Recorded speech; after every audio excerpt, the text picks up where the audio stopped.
ورحمة الله وبركاته. إن الحمد لله نحمده ونستعينه ونستغفره ونؤمن به ونتوكل عليه ونعوذ بالله من شرور أنفسنا ومن سيئات أعمالنا. من يهده الله فلا مضل له ومن يضلله فلا هادي له.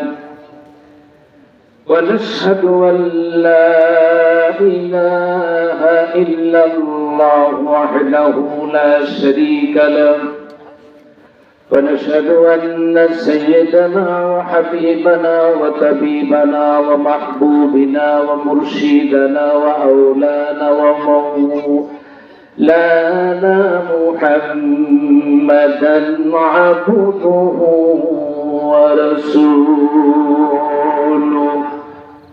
الذي أرسله بالحق بشيرا ونذيرا وداعيا إلى الله بإذنه وسراجا وقمرا منيرا.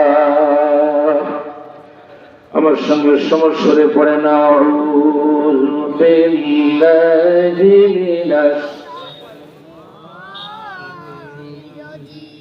বিসমিল্লাহির রহমানির রহিম.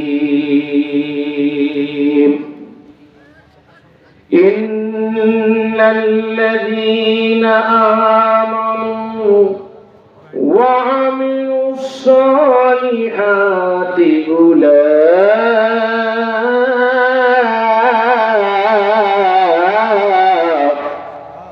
الله أكبر بولن. إن الذين آمنوا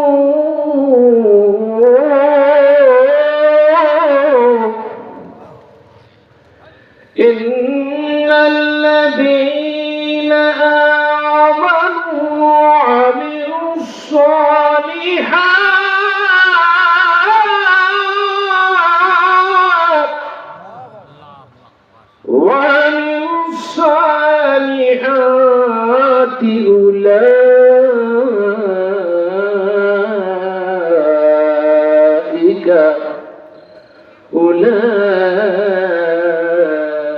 أولئك هم خير البرية جزاؤهم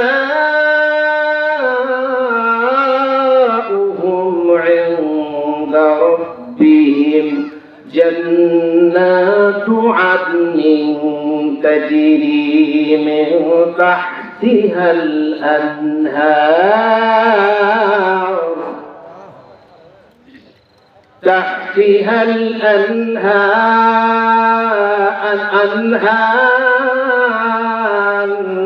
أنهار خالدين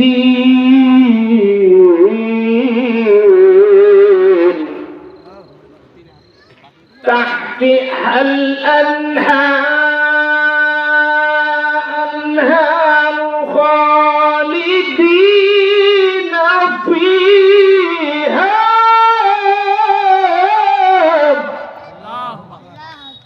خالدين فيها أبدا رضي الله عنهم ورضوا عنه ذلك لمن خشي ربه صدق الله العظيم. الله أكبر. عن أبي هريرة رضي الله عنه قال قال رسول الله صلى الله عليه وسلم الدنيا سجن المؤمنين وجنة للكافرين أو كما قال عليه الصلاة والسلام. وقال رسول الله صلى الله عليه وسلم حب الدنيا رأس كل خطيئة أو كما قال عليه الصلاة والسلام. সমস্যা একটু জিকির করি লা ইলাহা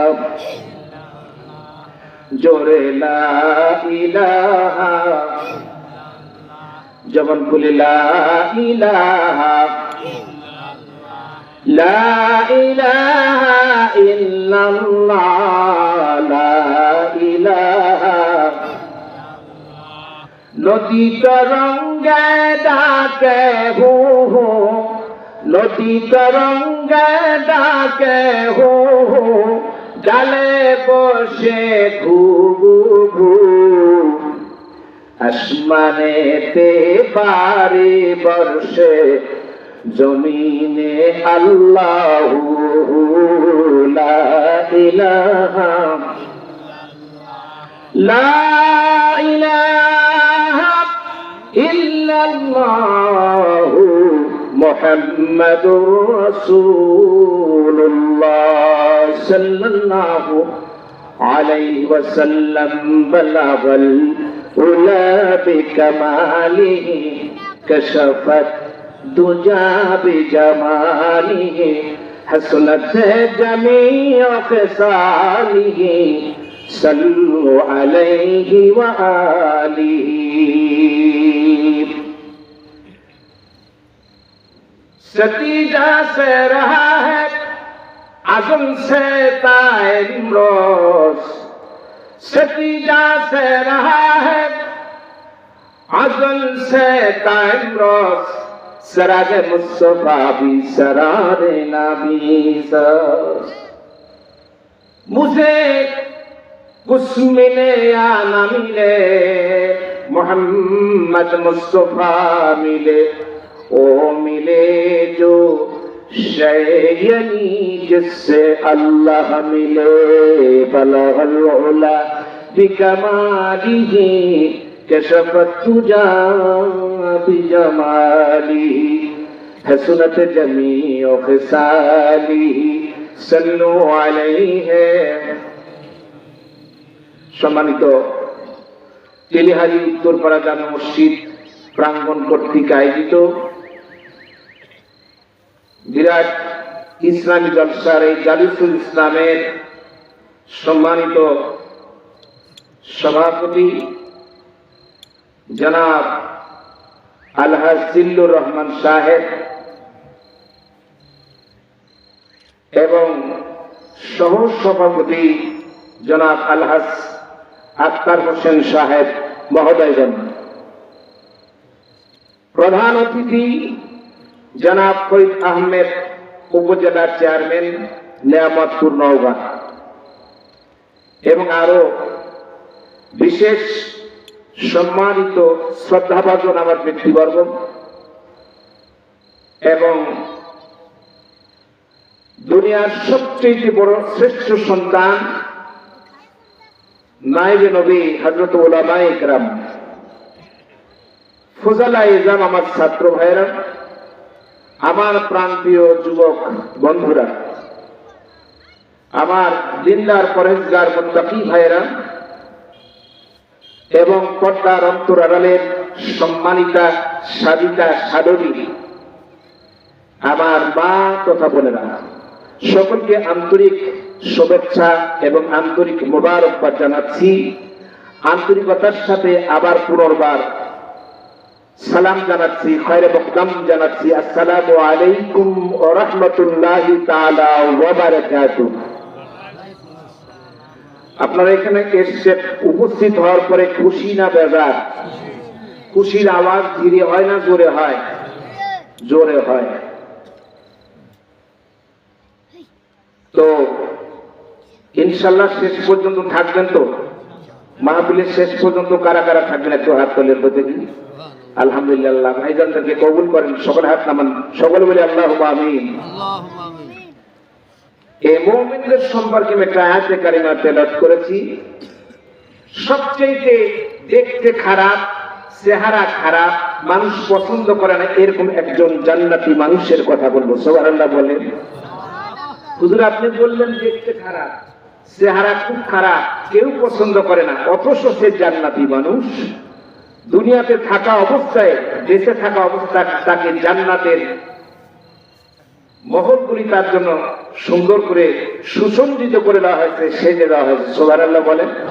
এরকম সাহাবীর কথা কি শুনবেন আপনারা? আল্লাহ পাক আমাদেরকে সঠিক কথাগুলো উপস্থাপন করার তৌফিক দান করুন, সকলে বলে আল্লাহুম্মা আমিন। এই বেটা তুমি যে খেলা শুরু করলা, তার তো এই খেলা সামালটা মুশকিল হয়ে যাবে। আল্লাহ রাব্বুল আলামিন বলেন সূরাতুল বাইয়িনা, সূরা সিরিয়ালে 30 পারা সূরা সিরিয়াল, এটা 98 নম্বর সূরা, আয়াত নম্বর 7 থেকে 8 আমি তেলাওয়াত করেছি আপনাদের সামনে। ওমা তাওফীকা ইল্লা বিল্লাহ, তাওয়াক্কালতু আলাল্লাহ, সুবহানা যিল মালানা লা ইলমা লানা ইল্লা মা আল্লামতানা ইন্নাকা আনতাল আলিমুল হাকীম। যিনি আমাদের বলাবেন, শোনাবেন, আমল করাবেন, তার নাম কি? আওয়াজ দিয়ে চিৎকার দিয়ে সিংহ শাবকের মতন বলেন, তার নাম কি? আলহামদুলিল্লাহ, লোক কম হলেও সাহস আছে, ভালো বোঝা গেল। চলবে চলবে। গরু যদি শক্তিশালী হয়, যতই দহলা থাকার খিসখাকখানি পার হয়ে যাবে। কিন্তু এখন তো গরুর গাড়ি নাই, এখন ভ্যান গাড়ি, তাও পাওয়া দিয়ে ছেলের এখন চার্জার। ঠিক না ঠিক? আগে ছিল কি ডিজিটাল, এখন হচ্ছে কি স্মার্ট। ঠিক আছে না? স্মার্ট হয়ে আবার দেখেন না যে এমন ফিটফাট হয়ে যায়, একবার সিট পটান দিয়ে পড়বেন না। স্মার্ট কিন্তু আমলেরও স্মার্ট বানাইবেন না। কথা বুঝতে পেরেছেন? স্মার্ট আমলের বানানোর কারণটা কি? আগে মানুষ জুমার দিন নামাজ পড়তো, ওযু করে মসজিদে যাওয়ার প্রতিযোগিতা আগে করতো। এখন মানুষ যায় শেষে আর বের হয় আগে। ঠিক না বেঠিক? অনেকে সুন্নত পড়েই না, এরকম লোক আছে না নাই? আপনাদের এলাকায় নাই তো? এদিকেও আছে। তাহলে ভাইরাল সব জায়গাতেই আছে। এই ভাইরাসটা চলে আসছে নাকি বলেন? আল্লাহ পাক তাদেরকে হেদায়েত করুক, সকলে বলে আল্লাহুম্মা আমিন। আল্লাহ রাব্বুল আলামিন বলেন ইন্নাল্লাযীনা আমানু ওয়া আমিলুস সালিহাত। প্রথম নাম্বার, আল্লাহ তাআলা যদি কেউ বান্দা হতে চায় তাহলে তার শর্ত হলো ঈমান আনতে হবে। জোরে বলেন, কি আনতে হবে? যদি ঈমান আনেন তাহলে সমস্যা বেশি না কম হয়? জোরে বলেন। ঈমানদারের জন্য সমস্যা বেশি না কম? অনেক বেশি, যা সীমাহীন, যেটা বলে বর্ণনা করা যাবে না। এই বিষয়ে আমি একটা হাদিস পড়েছি, এই বিষয়ের উপর আমি একটা আয়াতে কারিমা তেলাওয়াত করেছি। এই বিষয়ের উপরে আমি একটা দৃষ্টান্ত বলে আলোচনা শেষ করে দেব। ভাইরা আমার, আল্লাহ রাব্বুল আলামিন বলেন যারা ঈমান আনে এবং সৎকর্ম করে, ওয়া আমিলুস সালিহাত, সৎকর্ম করে, উলাইকা হুম খায়রুল বারিয়া। উলাইকা এটা হলো সমাজ শিক্ষা, যারা আলেম ওলামা বুঝতে পারবেন। উলাইকা তারাই সৃষ্টির সেরা, অর্থাৎ যারা ঈমানদার তারা হলো সৃষ্টির সেরা। তাহলে সৃষ্টি কতগুলো আছে দুনিয়াতে? কথা কয় না কেন? 18,000 মাখলুক আছে না নাই? কয় হাজার আছে? 18,000 আছে। 18,000-এর ভিতরে ওরাই সৃষ্টির সেরা, যারা ঈমান আনে। জোরে বলুন, ঠিক না বেঠি? কেন কেন কেন কিসের কারণে এত দামি হলো? হাতি একটা বিশাল জানোয়ার, এটার দাম 2 লক্ষ 3 লক্ষ টাকা দাম। একটা উটের দাম এত লম্বা, হাইট লম্বা, এটার দাম হলো 3 লক্ষ 4 লক্ষ 5 লক্ষ 10 লক্ষ। যেই ধরনের পরিমাপের হাতি, যেরকম ওজন তার আছে, এত দামি। অথচ একটা মানুষ মরে যায়, এটার 1 পয়সাও দাম নাই। ঠিক না বেটি? কিন্তু ঈমান আনার কারণে আল্লাহ পাক এই মানুষদেরকে 10টা দুনিয়ার সমপরিমাণ জান্নাত দান করবেন, সন্দেহ নাই। ঈমানদারের দাম অনেক বেশি আল্লাহর কাছে। ঈমানদার যদি তার পায়ে হাঁটতে হাঁটতে রাস্তায় চলতে চলতে একটা কাঁটা বিঁধে আল্লাহর চেয়ার পর্যন্ত, আল্লাহর আকাশ পর্যন্ত তাড়াতাড়ি সেকেন্ডের ভিতরে খবর হয়ে যায়। সুবহানাল্লাহ বলে।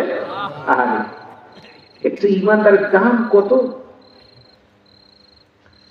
হাদিস শরীফের মধ্যে দেখলাম সর্বশেষ যে জান্নাতে যাবে অল্প ঈমান নিয়া, এক পর্যায়ে সাহাবী বলছে, হুজুর সবচেয়ে লাস্টে জান্নাতে যাবে এই লোকটা কেমন কেমন জান্নাত পাবে? বলে 10টা দুনিয়ার সমপরিমাণ জান্নাত পাবে। লোকটা বোঝে না, একটু আলাফালা টাইপের লোক, কম বোঝে। লোকটা তখন বললো, হুজুর এত বড় জান্নাত আমি দৌড় দিব কেমনে? সুবহানাল্লাহ বলেন না, দৌড় দেবো কেমনে? 10টা দুনিয়ার যাবো কই, ভ্যান কই, রিক্সা কই, কিছু নাই, এটা দেখবো কেমনে? বলে তোমার সাধারণ মেধার মধ্যে ধরবে না, কারণ এই জান্নাতটা আল্লাহ রাসূল তখন একটা হাসি দিয়েছিলেন। এই পাগলামি কথা শোনার পরে সাহাবী বোঝে না, যার কারণে হাদিস শরীফের ভিতরে আসছে আল্লাহর দাঁতের, রাসূলের দাঁতের মাড়ি পর্যন্ত দেখা যাচ্ছে। সুবহানাল্লাহ। সাধারণত রাসূল বেশি কাহা কাহা করে হাসতেন না। এই কথাটা শোনার পরে ভাইরা আমার, কথাগুলো আমি পরে আসতেছি, ভাইরা আমার, আল্লাহ রাব্বুল আলামিন দরবার করছে যে উলাইকা হুম খায়রুল বারিয়া, আল্লাহ তাআলা বলছে তারা সৃষ্টির সেরা। জাযাউহুম ইনদা রাব্বিহিম জান্নাতু আদনিন তাজরি মিন তাহতিহাল আনহার। আল্লাহ রাব্বুল আলামিন বলে এমন কাকে জান্নাত দেওয়া হবে, এমন একটা উত্তম উদ্যান দেওয়া হবে, এমন একটা সুন্দর জায়গা তার জন্য পরিবার প্রস্তুত করে রাখা হয়েছে। জান্নাতিন তাজরি মিন তাহতিহাল আনহার।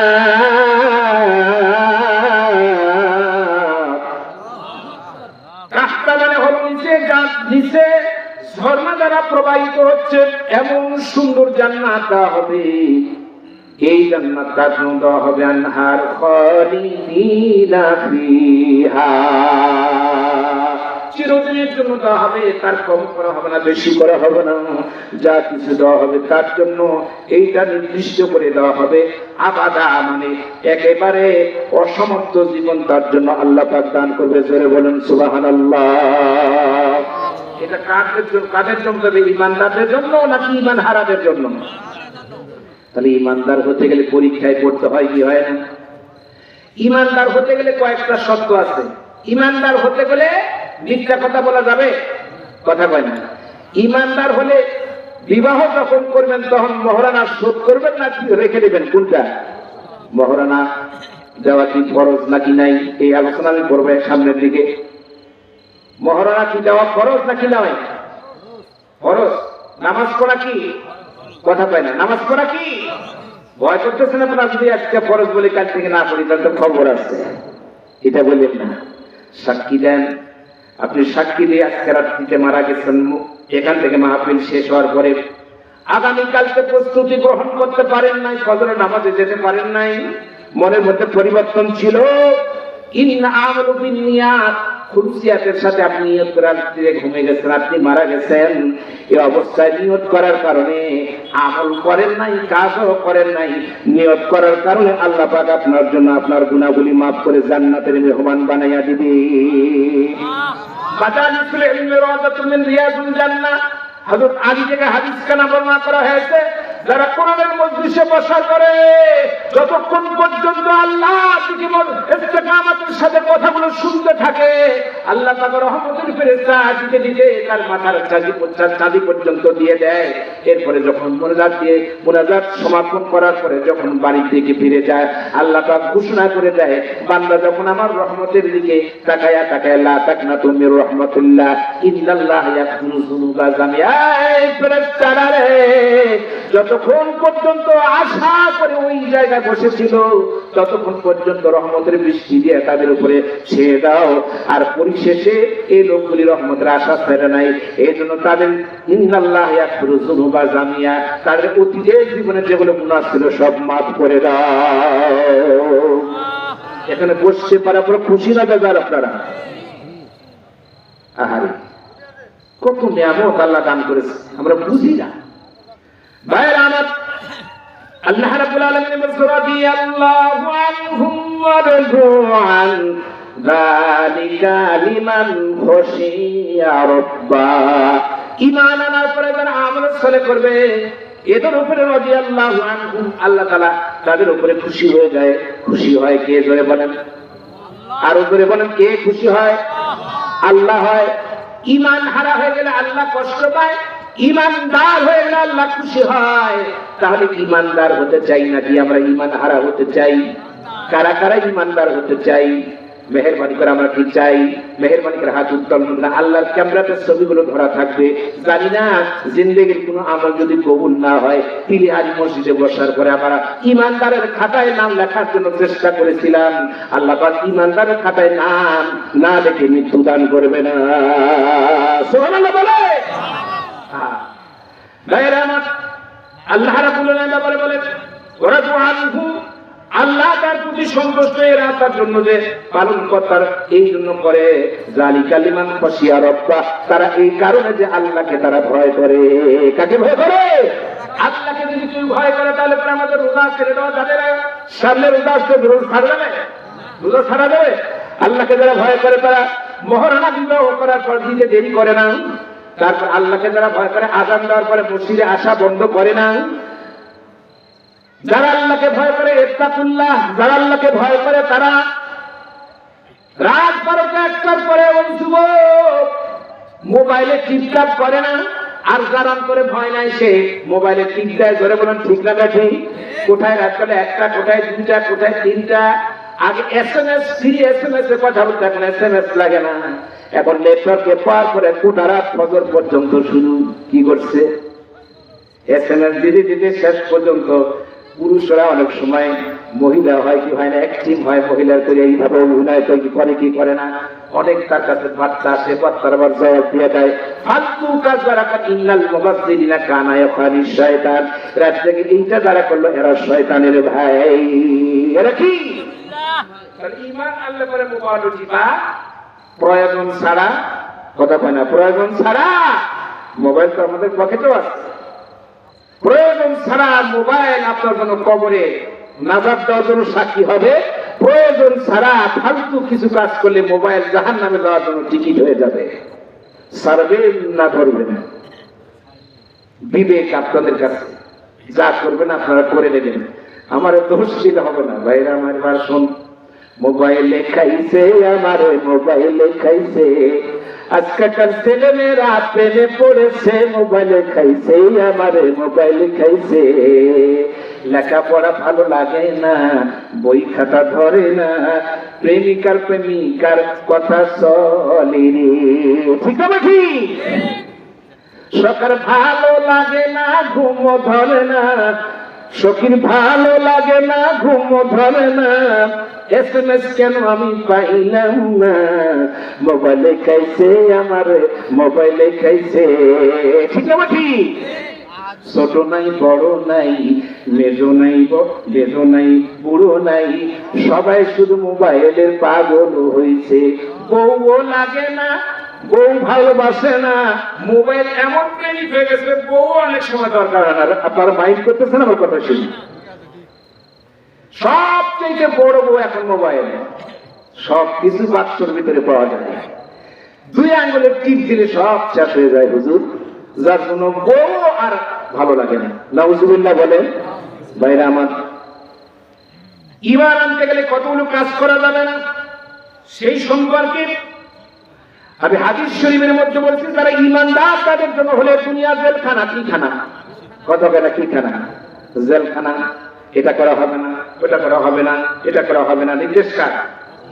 নির্দেশ কার? সেপাওয়ালা কারা? আপনার রিপোর্ট লিখবে কারা? কিরামান কিরামান কাতিবিনা ইয়ালামুনা মা তাফআলুন।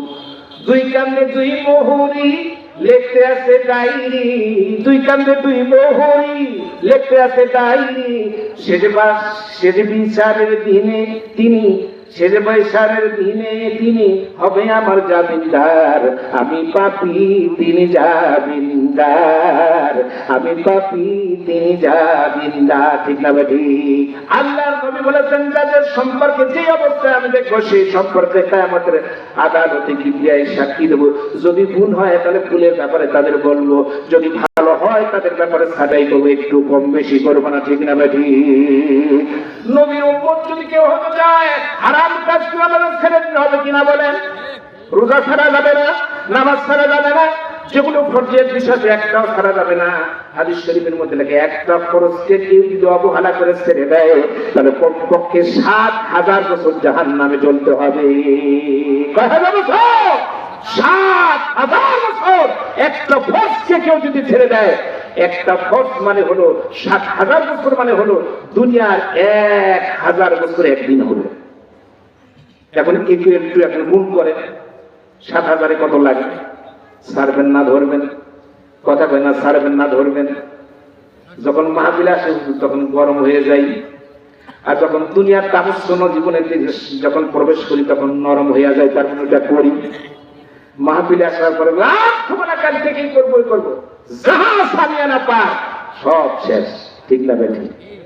হায় রে মুসলমান, কি অবস্থা আমাদের! মাহফিলে লোক পাওয়া যায় না।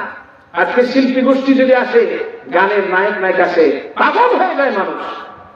ভাইয়েরা আমার, আল্লাহ তাআলা এই জন্য বলল কলেমা পড়ে মুসলমান হতে পারবেন। মান ক্বালা লা ইলাহা ইল্লাল্লাহ ফাদাখালাল জান্নাহ। কলেমা পড়ার পর মুসলমান তুমি জান্নাতে প্রবেশ করে, এটা কথা ঠিক, কিন্তু কলেমার যে কালিমাতের দায়িত্ব আমাদের উপর আছে, এটা পালন করা দরকার আছে না নাই? জোরে বলেন আছে না নাই? কলেমা পড়লেন কিন্তু কলেমার হক যে না আপনি আমল করলেন, মুসলমান আছি না নাই? জোরে বলেন আছি না নাই? এই জন্য আল্লাহ তাআলা বলেন, এই ব্যাপারে আল্লাহ তাআলা সূরা আনকাবুতের ১ থেকে ৩ নম্বর আয়াতে ঘোষণা করেন, আহাসিবান নাসু আইয়াতরাকু।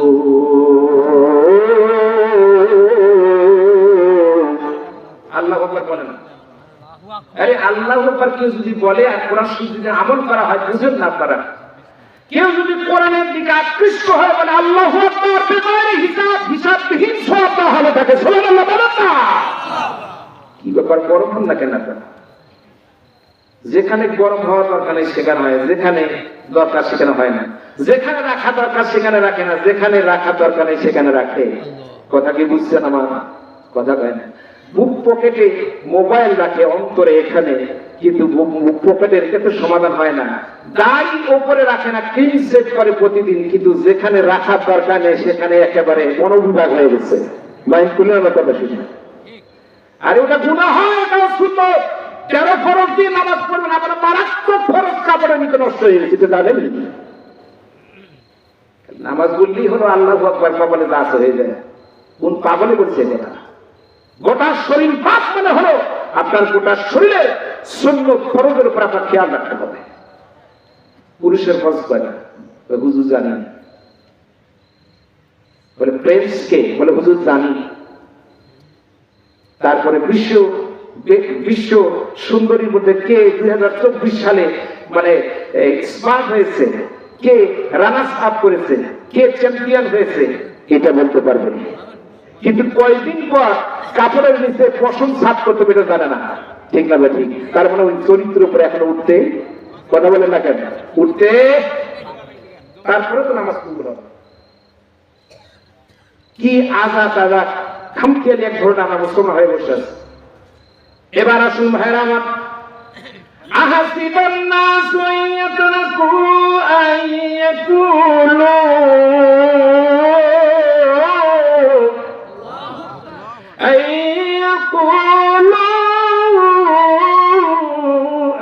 আমান্না ওয়া হুম লা ইফতানুন।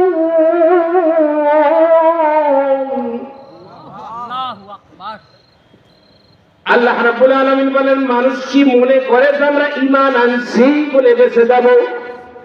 ঈমান আনছি বলে বেঁচে যাব। আমানতু বিল্লাহ, আল্লাহর উপর ঈমান আনছি, ওয়া মালাইকাতিহি ওয়া কুতুবিহি, সমস্ত ফেরেশতার উপর। ভাই মেহেরবানি করে আপনারা সামনে যারা আছেন, পেছনে যারা আছেন, সামনে আসেন, ভদ্রতা বজায় রাখুন। মেহেরবানি করে সামনে বসে যান। মাহফিলের মানে সৌন্দর্য যারা বৃদ্ধি করবে, আপনাদের জান্নাতের ঘরগুলো আল্লাহ তাআলা সুন্দর করে তৈরি করে দেবে। আর যারা মাহফিলের মাঝখানেও নয় আবার পেছনেও নয়, সামনেও নয়। আপনাদের সু মারার মতো বাস পাখি আছে, সেটা হলো কি? বিশ্বাস ইংলিশ।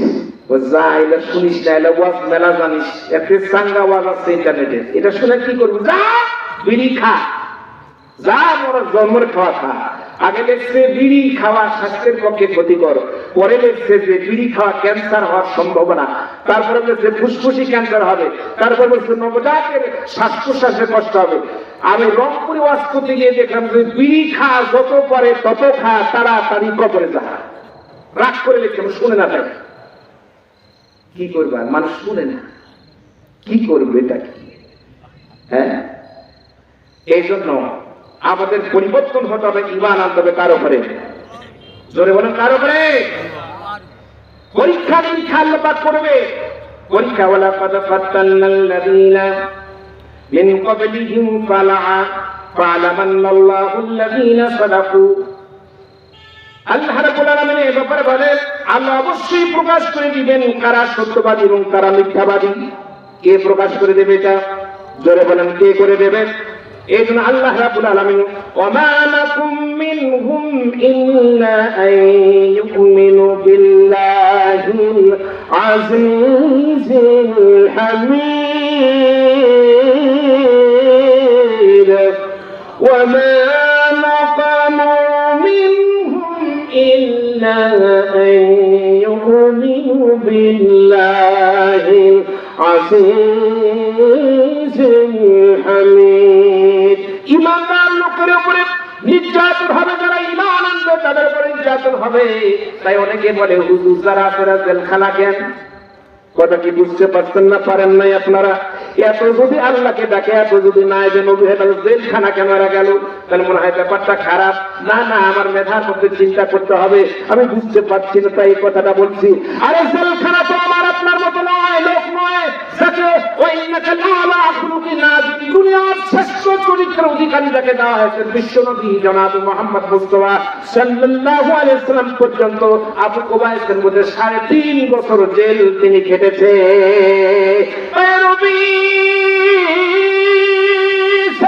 जिंदगी है हनाफी हो हम्बिली हो शाफी हो बदन पर दुर्रे जमान हो। হানাফি হতে যাওয়া অসুবিধা নাই, মাযহাব নিয়ে মারামারি করে দরকার নাই। হানাফিমুদ্দিন লা তাতাফাররাকু, দ্বীনের ব্যাপারে বাড়াবাড়ি করা, কথা কয় না, দ্বীনের ব্যাপারে বাড়াবাড়ি করা কি যাবে? যাবে। কেউ বলছে 8 রাকাত হুজুর নামাজ পড়তে হবে, কেউ বলছে 12 রাকাত পড়তে হবে, কেউ বলছে 20 রাকাত পড়তে হবে, কেউ বলছে তারাবির নামাজ লেখাই নাই হাদিসে। দ্বন্দ্ব করবেন না আমল করবেন? কথা কয় না, দ্বন্দ্ব করবেন না আমল করবেন? তারপর তারাবি পড়া যাবে না। কেউ বলছে 12টা তাকবীর হাদিস আছে, 12টা তাকবীর ঈদের নামাজ হয়েছে, কিন্তু সেটার আযহা বলেন কেউ 8টা তাকবীর হয়েছে, মাসালা পড়েছি আমরা হয়েছে। কেউ বলছে এটা দিয়ে হয়েছে, কেউ বলছে একেবারে জয়ীফ হাদিস যেটা সেটা 6টা তাকবীরে নামাজ হয়েছে। তার মানে হলো নামাজের মধ্যে মারামারি হানাহানি করার দরকার নাই। হাদিস আপনি আমল করতেছেন ভালো কথা, কিন্তু যেটা ওয়াসাহাল হাদিস ইলা মাযহাবি, যেটাই সহিহ হাদিস সেটাই হলো মাযহাব। ধরে বলেন ঠিক না বটে? দ্বন্দ্ব বিদ্বন্দ্ব করা কি প্রয়োজন আছে আমাদের? ধরে বলে এগুলো নিয়ে যেগুলো শরীয়তের শক্ত বিধান নাই সেগুলো মারামারি করার মতো কি নাই, প্রয়োজন নাই। ভাইরা আমার, তাহলে নির্যাতিত হয়েছে তারা আল্লাহর জমিনে। কেন নির্যাতিত, কিসের কারণে হয়েছে? একটাই কারণ হলো তারা দ্বীন প্রতিষ্ঠা করতে চায়। কি চায়? দ্বীন প্রতিষ্ঠা করতে চায়। ইন্নাদ-দীন ইনদাল্লাহিল ইসলাম, আল্লাহর কাছে সবচেয়ে মূল্যবান জীবন ব্যবস্থার নাম হলো, ধরে বলেন কি? ধরে বলেন কি নাম? ইসলাম। ধরে বলেন কিসের নাম? ইসলাম একটা আন্দোলনের নাম।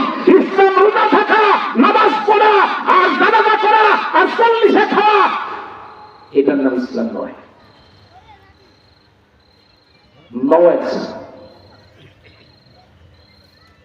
This is wrong answer.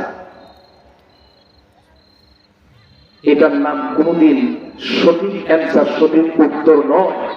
ইসলাম তামাশা করার জন্য দেয় নাই। ইসলাম একটি আন্দোলনের নাম।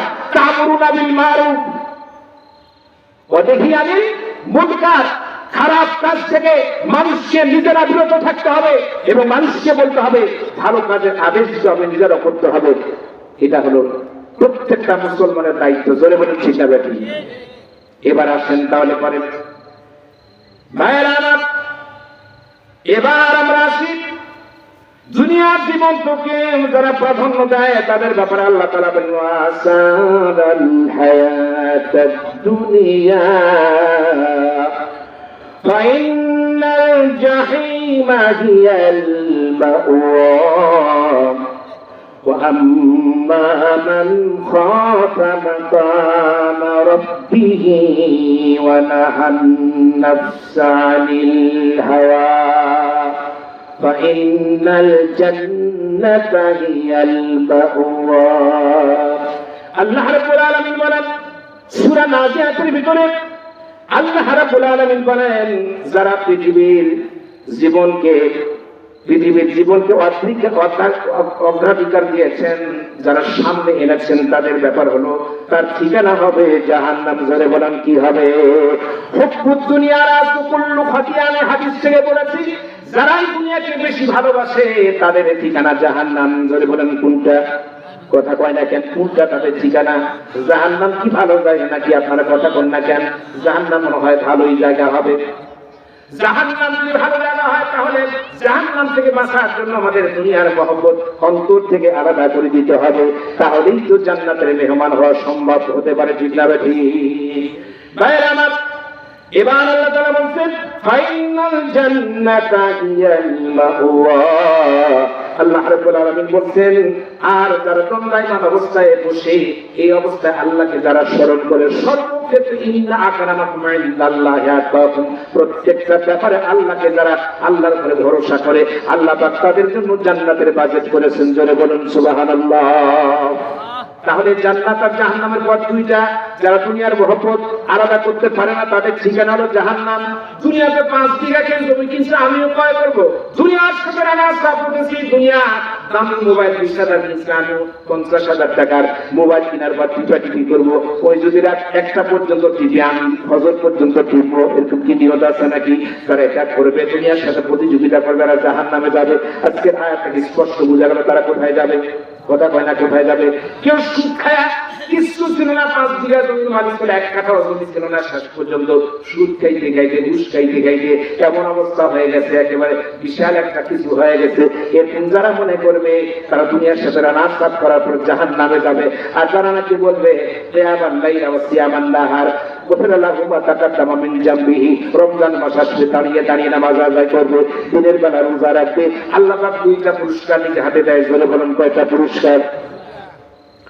1 নম্বর হলো পুরস্কার আল্লাহ তাআলা দেবে, সেটা হলো যারা রোজা রেখেছে তারা রোজাদারের রায়হান নামক একটা জান্নাতের দরজা আছে, আরেকটা দরজা আছে নির্দিষ্ট করে তারা রোজা রেখেছে, দিনের বেলা খায় নাই, শুকে গেছে, আরে পানিটা কাছে আসছে, একটা ঢোক দেই না পারছি না, আল্লাহর ভয় আছে, দিয়ে দেই, মুখের মধ্যে বারবার পানি দেয়, বান্দা বারবার পানি দেয়, কলিজা শুকিয়ে গেছে, এরপরে ঢোকটা ভিতরে দেয় না। আর এই পর্যন্ত আসছে, আর মাত্র 1 ইঞ্চি যদি যায় ভিতরে, তাহলে গলাটা বুকটা জানটা ঠান্ডা হয়ে যাবে, কিন্তু ভয় কারের ঠাকুল্লা কার। এই দৃশ্যটা আল্লাহর কাছে এমনই মেমোরির মধ্যে উঠানো হয়, এই দৃশ্য দেখার পরে আল্লাহ তাআলা মালায়েকা সম্প্রদায়কে বলে, এই দেখো দেখো, রোজা রাখার পর কলিজা শুকিয়ে গেছে, একটা ঢোক দিলে দুনিয়ার কেউ জানতে পারবে না। তারপরে বান্দা যখন ভয়ে ঢোক দিল না, ভিতরে যখন পানিটা গ্রহণ করলো না, পানিটা যখন পান করলো না, ফেরেশতারা সাক্ষী থাকো, ওই ব্যক্তির জন্য জাহান্নাম আমি হারাম করে দিলাম। আল্লাহু আকবার বলে।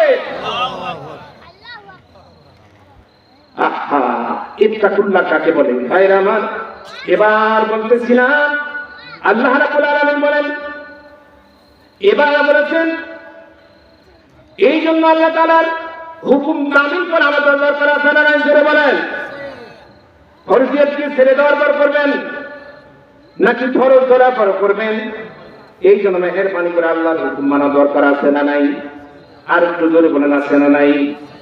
এই জন্য ভাইরা আমার, ফরজিয়াত বিষয়গুলোকে ছেড়ে দেওয়া যাবে না, সুন্নতের খেলাফ কাজ করা যাবে না। এই জন্য আল্লাহ পাক বারবার করে বলে দিয়েছেন, তোমরা যখন দুনিয়ার সর্বক্ষেত্রে একমাত্র নেতা হিসেবে মানতে হবে কাকে?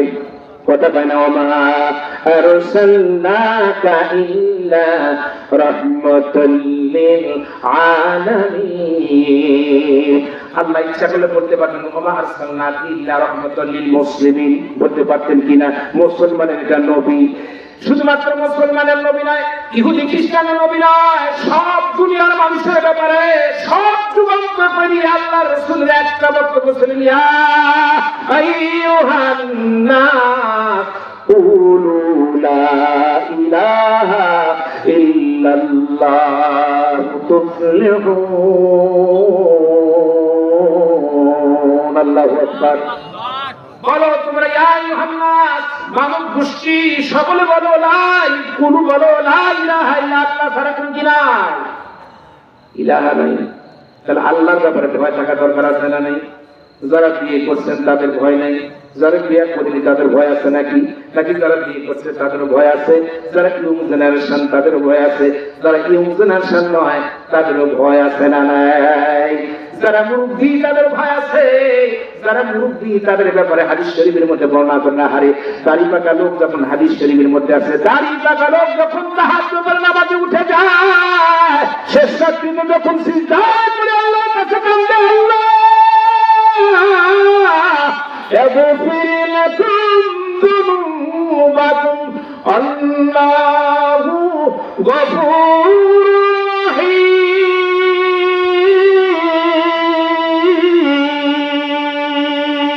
अल्लाह अल्लाह का मुबारक नाम है, अल्लाह अल्लाह मोमिनों का काम है, अल्लाह अल्लाह सत्तरों का नाम है, अल्लाह अल्लाह रहमानों का नाम है। जर से हर कब बबूयत लहू नबूयत टुन टुना टुन टुन न टूटू बजाहर सुम इमियायत के टूटू के दरमाना बबूयत लहू जिससे दुनिया अस्कुदा फिर मुदम नहीं तो शुभ नुकराओ पर जंदे जा।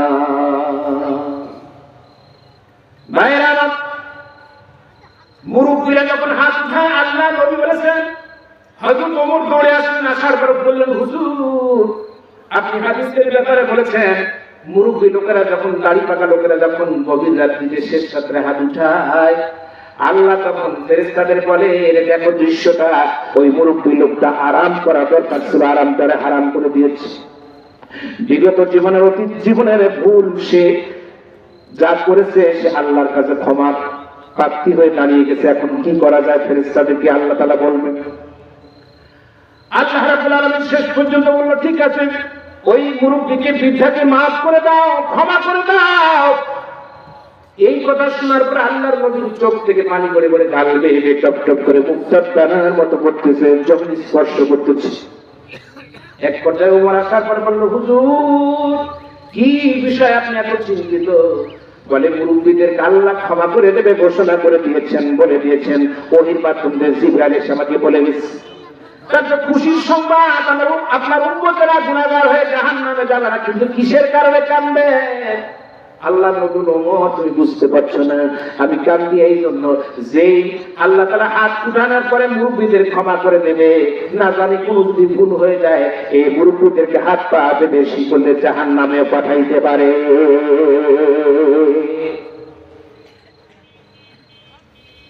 এই ভয় আমার চোখ থেকে পানি হচ্ছে।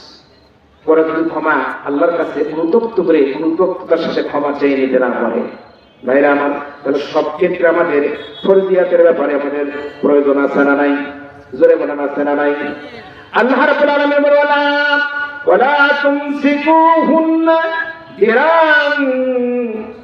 আল্লাহ রাব্বুল আলামিন বলে এ ব্যাপারে বলেন, উহিল্লা লাকুম মা যালিকুম আন তাবতাগু বিআমওয়ালিকুম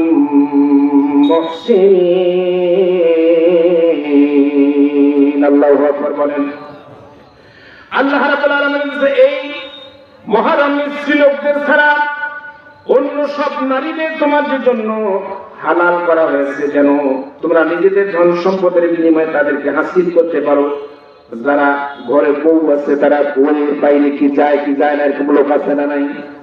হুজুর আসল ঘটনায় তথ্য দিয়েছেন, কেবল বাপের ভালো বেটা, খুব দামি বেটা, খুব সুনাম আছে, কিন্তু বোতল খাই দুবেলা অসুবিধা নাই, এরকম লোক আছে না নাই? বউ ঘরে ভালো আছে, বউ ভালো লাগে না, বউ আর আনন্দ লাগে না, বউ ছাড়া অন্য জায়গায় বউ এরকম আছে, এরকম লোক কি আছে আপনাদের এলাকায় নাই? কিন্তু এরকম হয় কি হয় না, ঘটনা ঘটে কি ঘটে না, সে ব্যাপারে আমি আলোচনার দিকে যাব। সমাজে যে গ্যারামগুলো আছে রোগগুলো আছে ব্যাপারে কথা বলা দরকার আছে না নাই? ভাইরা, এ ব্যাপারে আল্লাহ তাআলা বললেন নারী নির্যাতন আর যৌতুকের ব্যাপারে, যৌতুক নামের কৌতুক করা যাবে না। নারীদের উপর যখন তখন এইভাবে করে আর তোমাদের স্ত্রীদেরকে কষ্ট দেওয়ার জন্য আটকিয়ে রেখো না। সূরা বাকারা 231 নম্বর আয়াত আল্লাহ তাআলা ঘোষণা করলেন। এবং এরূপ করলে যে নিজের উপরে জুলুম হবে সে বিষয়ে তোমাদের চিন্তা করতে হবে। সুতরাং নারী মানেই হলো যে কুল্লু খায়রুদ দুনিয়া ওয়া ইমরাতুস সালিহা, এই দুনিয়ার গোটা দুনিয়ার তামাম দুনিয়ার সবচেয়ে দামি একজন মহিলা সে হলো আবেদা সালেহা মহিলা। আবেদা সালেহা কেমনে হবে? এবার মহিলাদের ব্যাপারে আসি, আবার আসলো পুরুষের, আবার যাবো মহিলার। সমস্যা থাকবে মা বোনেরা কি আসবে ভাবলে? সারা জীবন আপনারা শিল্পীর গান শুনলেন, একটু দেখেন তো কি হয় আজকে অবস্থা। আপনারা কই নাম্বার কোথায় কি অবস্থায় আছেন দেখেন তো, একটু নিজের মনের সাথে বিবেক দিয়ে প্রশ্ন করেন। কানে কানে দুলুয়া নাকে দুলুয়া খেলতি দুলতি চলতি হ্যায়, হাজার হাজার যুবক কো জাহান্নামী করতি হ্যায়। কি চলাফেরা, আরে কি বলবো হুজুর, তাহলে আমাদের মনে হয় গীবত শেখায়ত করতেছেন না, এই বিষয়ে গীবত শেখায় না, আপনি জাহান্নামের খরিদ্দার হয়ে যাচ্ছেন সেটি করে চিন্তা ভাবনা করা দরকার আছে না নাই? আচ্ছা, 80 বছরের যদি দাদা থাকে, 85 বছরের একটা মহিলা যখন রাস্তা দিয়ে যায়, আমি যখন বিমান বালাতে 2014 সালে যখন হজ করতে যাই, আমার নেয়ামতপুর এলাকার প্রায় প্রায় কমপক্ষে আমার বিশ্বাস যে এখানে এই 100 লোক ছিল, 145 জন লোকের কাফেলা একটা যাচ্ছিল। তার মধ্যে বৃদ্ধাই বেশি, আমার বয়স তখন কম ছিল ওদের মধ্যে তুলনামূলক। তো এক বিমান মানে বিমানের সিটে বসে আছে এক বাবাজি, খুব বয়স্ক মানুষ, দাঁতও পড়ে গেছে একেবারে, একেবারে চোখের দৃষ্টিও কমে গেছে, দেখতে পারে না ভালো করে। উনি যখন বিমান বালা মহিলা যখন খাবার দেওয়ার জন্য যখন নাস্তা নিয়ে আসছে ঠেলা গাড়িতে করে, উনি কমলা আপেল আবি যাবি না দেখে মহিলার দিকে একাগ্র চিত্রে থেকে আছে, তাকায় আছে। আমি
করে দেবে রে। উকিলে বলছে কি যাবে দেবে, এমন দাবা দাব যেন মাথা সারে কথা না বলে, কারণ 3 দিন পরে আমার বেটিটা নষ্ট হয়ে যাবে, মহরণা দিবে না, বাগার আরেকটা মহরণা দিয়ে আরেকটারে বিয়ে করবে।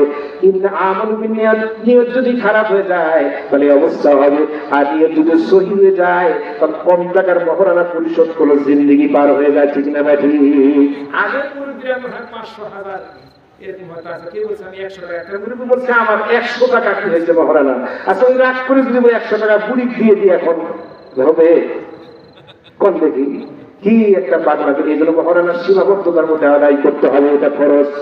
মহারানা আদায় করতে হবে, মহারানা অবশ্যই করতে হবে। ফাতুহুন্না ওজুরাহুন্না ফারিদাতান, তাদের মোহর তাদেরকে ফরজ হিসাবে দিয়ে দাও। সূরা নিসা 24 নম্বর আয়াত আল্লাহ তাআলা ঘোষণা করে দিয়েছেন মহারানা দেওয়া ফরজ নাকি নফল। কথা হয় না, ফরজ না নফল? মহারানা অবশ্যই দিতে হবে। চুক্তি সময়ের মধ্যে সেই চুক্তি পূর্ণ করো। সবচেয়ে জরুরি, এই জরুরিটা তোমার স্ত্রী লোকের আদরের মালিক যদি হতে চাও তাহলে তুমি মহারানা দাও। কি জায়গা যখন তখন স্ত্রীর মালিক তুমি, গরম দেখা বা ভাত হয়নি কেন তখন তুমি টেবিলে খাবার না দেয় গরম দেখা, এই বেটা তোমার মহারানার ভিতর জানা নাই? তুমি কারে গরম দেখা? যারা মহারানা পরিশোধ করবে না ওই অবস্থায় যদি সে মৃত্যুবরণ করে জেনাকারীর কাতারে কিয়ামতের দিন তাকে জেনাকার হিসেবে পরিচয় দিতে হবে। নাউজুবিল্লাহ বলেন না। নবাব জাদা সলিমুল্লাহ হয়েছেন যে 10,50,335 টাকা 50 পয়সা। বাহ, কসু দিছে 10 টাকা। কি দিছে? 10 টাকা। আবার মহিলারা চালাক আছে, বাসর রাত্রিতে বলে যে ঠিক আছে এগুলা ডিস্টার্ব না, এই হুজুর একটা বলছি যে মহারানা দিতে হবে, সমস্যা নাই। কি নাই? সমস্যা নাই। এখন তো কঠিন অবস্থা, এখন কি আর বলবো, ও বলছে মাতাল হয়ে গেছে। পরে রাত শেষ যখন কয়েকদিন পর যখন গন্ডগোল হয়েছে তখন বলছে, স্বামী বলছে মহারানা তো তোমার সুদ, তাহলে যাও বাপের বাড়ি। কি? যতক্ষণ মহারানা পাই করে না আদায় করতে পারবো ততক্ষণ পর্যন্ত বাপের বাড়ি যাবো না, দরকার হয় তোমার বাড়ির গলা দৌড়ে বলবো। আছে না নাই? জোরে বলেন আছে না নাই? যত ইসলামের বিরুদ্ধে আপনারা চলবেন তত এইভাবে করে অশান্তির মধ্যে নিমজ্জিত হবেন ভাইয়েরা আমার। এই জন্য আজকের সন্তানেরা কথা শোনে না হুজুর। অনেকে বলে হুজুর আমার ছেলে কথা শোনে না, কিন্তু কেন শোনে না? কেন শোনে না? আমরা আসলেই তো প্রথমে ভুল করেছি। আপনি যদি ভাটা বানান তুমি পিঠা বানান, তুমি পিঠা পর্যন্ত শীতের দিন চলে গেছে, এরপরে আমদাসা বলে, কেউ বলে কি বলে, কে বলে বড়া, কে বলে তাল বড়া, কে বলে কান মুসুরি, বিভিন্ন ধরনের পিঠা বলে। পিঠা যদি কাই ঠিক না হয় আপনি যতই দামি পাতিলের উপরে দেন পিঠা ভালো। রাগ করে কেউ বলছে খুদি পিঠা হলোই না রে, শখ করে বর্ষার দিন পানি আছে, যত করে ছল্লি দিয়ে ঘুটা মারে ততই পিঠা কি হয়ে যায়। ঘুটা দিয়ে ঘুটাঘুটি করে লাভ হবে না, শরীয়তের সীমাবদ্ধ করতে চলতে হবে। ঠিক না বা ঠিক? আপনার কি মাইন্ড করতেছেন আমার কথা? আরে প্রথমেই তো ঠিক নাই আমাদের। হায় হায় হায়। আর এবার মহিলাদের দিকে আসেন। মহিলারা এমন ভাবে চলাফেরা করে যেই চলাফেরাটা আল্লাহ অসন্তুষ্ট হয়ে যায়। এই জন্য মহিলাদের ব্যাপারও কিতাবের মধ্যে বলা হচ্ছে যে সূরাতুল নূরের 31 নম্বর আয়াতে ঘোষণা করেছেন, 30 নম্বর আয়াতে বলেছেন কুল্লিল মুমিনিনা ইয়াকুদ্দু মিন আবসারিহিম ওয়া ইয়াহফাযু ফুরুজাহুম। আল্লাহ রাব্বুল আলামিন বলেন সূরা নূরের মধ্যে আল্লাহ তাআলা ঘোষণা করে দিয়েছেন মুমিনদের বলে দেন, আল্লাহ নবীকে বলেছেন, কোট করেছেন আল্লাহ রাসূল, আপনি বলে দেন তারা যেন তাদের দৃষ্টি নত করে রাখে। এটা শুধু মুমিন মহিলার জন্য নয়, এটা পুরুষের জন্য দরকার আছে নাই? পুরুষেরও যেমন পর্দা করা ফরজ, মহিলা পুরুষও দৃষ্টি তাদের দিকে ফিরিয়ে তাদের গুনাহ থেকে বাঁচার জন্য দরকার আছে না নাই? চোখের জেনা হবে কি হবে না? কথা কয় না কেন? অন্তরের জেনা হবে কি হবে না? চোখের জেনা হবে, অন্তরের জেনা হবে। এভাবে পরিকল্পনা করবেন মনের ভিতরে এটা তারা জেনা হবে। এই জন্য জেনার থেকে আমাদের বাঁচা দরকার আছে না নাই? জোরে বলেন আছে না নাই? ভাইরা আমার, এই জন্য মহিলাদের ব্যাপারে আল্লাহ রাব্বুল আলামিন এই ব্যাপারে বলছেন ঈমানদার নারীদেরকে বলুন তারা যেন তাদের দৃষ্টি নত রাখে এবং তাদের যৌন অঙ্গ হেফাজত করে। 31 নম্বর আয়াত আল্লাহ তাআলা বললেন যৌন অঙ্গ বুঝেন তো, যৌন অঙ্গ এমন ভাবে দিচ্ছে, এমন কাপড় ব্যবহার করছে যে আমার আব্বাটা ইন্ডিয়া থেকে আসছে, ইন্ডিয়া সফরে গেছে, চিকিৎসা করতে গেছিল, হ্যাঁ যাওয়ার পরে কাপড় দিয়েছে। কেমন কাপড়? বান্ধবীরা বলছে কেমন কাপড়? আরে যা আনছে কাপড় পরাবো, খালি ডাইরেক্ট মজা হচ্ছে। নাউযুবিল্লাহ বলবেন না যে হায় রে, কি আর বলবো, আমার মতো আপনার মতো মুরিদরা যখন দেখে তখন বলে আল্লাহ তুমি এটা কি জন্য দিলেন এই মানুষটাকে। এমন কাপড় পরতে হবে, সূরা নূরে 30 নম্বর 31 নম্বর আয়াতে বলছে যেটা স্পষ্ট হয়, দেখা যায় এটা লেডিস। এরকম মহিলা আছে না নাই? কথা বলে এরকম মহিলা আছে না নাই? এরকম দায়ী অবস্থায় নিজের চেহারাকে উদ্ভাসিত করে মানুষের সামনে দেখায়, নজরে তাকায়, মানুষ বাহবা দেয়, উকি মারে, তারপরে শিশি মারে, কথা বলে, পেছনে বলে মোবাইল নাম্বার তলে ধরে দেখি তো একটা টানকি মেজা ইয়ং জেনারেশন জীবনটা নষ্ট করে দিচ্ছে। মহিলারা বলবেন যে মায়ের জাত বলেই অনেক কিছু 12টা বাজাচ্ছে পুরুষের। আমার মনে হয় মা বোনেরা রাগ করতেছে আমার কথা শুনে, কিন্তু সব মহিলা নয়, সবাইকে সমানভাবে বলছি না। এরকম মহিলা আছে না নাই? রাত 1টার সময় একজন মহিলা আমাকে ফোন করেছে, আমি রুম থেকে উঠে দেখলাম কি অবস্থা। ফোন ধরে বলছে কে তুমি? কে বাবা? সালাম দিচ্ছি, সালাম করে বলছে বাবা কে? ওঠার থেকে আমি তো চিনতে পারছি না, আমি ভাই বলছি। উনি তখন খুব নরম আওয়াজে বলছে যে এই ভীমরতি পাইছেন কোথায় 1টার সময়? আমি চিন্তা করি সর্বনাশ, ভীমরতি মানে? আমি তো বললাম ভীমরতি মানে ঘটনাটা কি? ও বলছে বুঝতে পারেনি কে ফোন করছে। আমি বললাম যে দেখো, আমি বুঝতে পারলাম মহিলা। আমি বললাম দেখো আমি কে, আমার নাম্বারটা সার্চ দিয়ে দেখো, ইন্টারনেটে আমার আলোচনা আছে। আমি একজন মসজিদের ইমাম, আমি একজন আলোচক, আমি একজন এভাবে করে আলোচনা করি। তুমি হিসাব জিজ্ঞেস করে কথা বলো, আমার ওয়াইফ আছে, আমার বাচ্চা কাচ্চা আছে। ও তখন আবার হাসিতে বলছে দরকার হলে আরেকটা হয়ে যাক। হায় হায় হায়, কত হুজুর আপনারা জানেন না যে 4টা হবে? ওই ভাই বুঝতে পারছে, আরেকটা হয়ে যাক, সেকেন্ড আরেকটা হয়ে যাক। এখন কি বলবেন ভাইরা আমার? কণ্ঠ দিয়ে কথা বলা আর গ্রহণ করা, তামাশা করা কাজে না কিনা জোরে বলেন। একজন মহিলার গলার কণ্ঠর করে যখন আপনার মন দিয়ে বিচার বিশ্লেষণ করবে, তখন শারীরিক দিনে নয় আপনার অন্তরের জেনা হবে। ঠিক না ঠিক? কথাগুলো বলার দরকার আছে, কারণ অনেক সমস্যা হয়ে গেছে ব্যাপারে। এই জন্য কথাগুলো আমাদেরকে বলতে হয়, তাছাড়া হয় না। এই জন্য মেহেরবানি করে এগুলোকে আমাদের বাঁচতে হবে। আল্লাহ পাক আমাদেরকে এইভাবে করে যেন এই বিপর্যয় থেকে ছেলে মেয়ে থেকে শুরু করে সবাইকে জেনার গুনাহ থেকে বাঁচায়। জোরে বলুন আল্লাহুম্মা আমিন। ভাইরা আমার, এই জন্য মা বোনদেরকে পর্দা থাকতে হবে। 4টা কাজ যদি মহিলারা করে তাহলে জান্নাতে যেতে পারবে। কয়টা কাজ? করে বলেন কয়টা? 1 নম্বর হলো, 1 নম্বর আল্লাহর নবী বলেছেন, 1 নম্বর হলো মিসকাতুল মাসাবির হাদিসের মধ্যে আনাস রাদিয়াল্লাহু তাআলা হাদিস করা বর্ণনা করা হয়েছে। মা বোনেরা ভালো করে শুনেন, আপনারা এতক্ষণ পর্যন্ত রাগ করেছেন, তাহলে মনে হয় হুজুর সাহেবও তাকায়া তাকায়া দেখে।